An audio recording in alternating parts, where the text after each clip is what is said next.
நோயை கட்டுப்படுத்துவதில் மிகச் சிறந்த உணவுனா அது கம்பு தான்.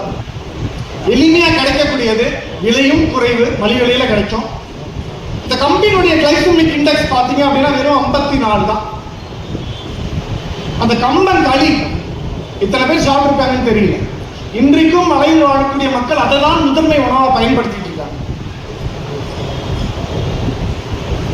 சோ ஒரு உணவு, அதற்கு இருக்கக்கூடிய மருத்துவ பின்புலம், இது ரெண்டுமே நமக்கு தெரிஞ்சுக்க வேண்டிய அவசியம் இருக்கு.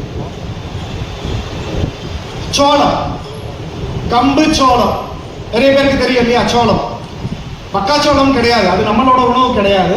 சோளம் மட்டும்தான் நம்ம உணவு. இந்த சோளம் இந்த புறாக்களுக்கெல்லாம் தீனி போடக்கூடிய ஒரு பொருளாக தான் இருந்தது.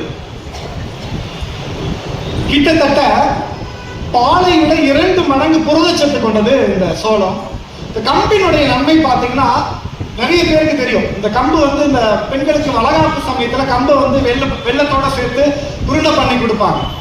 எதுக்காக கொடுக்குறாங்க அப்படின்னா, கிட்டத்தட்ட அரிசியை விட 8 மடங்கு இரும்பு சத்து அதிகம் இருக்கக்கூடிய பொருள் கம்பு.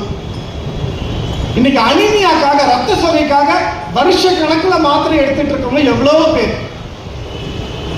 மாத்திரை எடுத்தும் எனக்கு ரத்தம் இம்ப்ரூவ் ஆகல அப்படின்னு சொல்றவங்க நிறைய பேர்.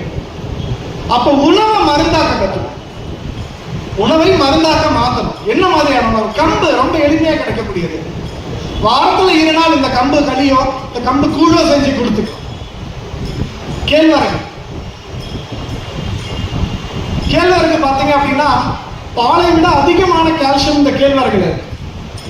இதை எல்லாமே நம்ம முன்னோர்கள் எப்படி பயன்படுத்தினாலும் வெறும் கம்பி களியோ இல்ல சோளமோ இந்த தோசையாகவோ அடையாகவோ மட்டும் இல்ல, முக்கியமா அடையா எல்லாத்தையுமே பயன்படுத்த ஆரம்பிச்சாங்க.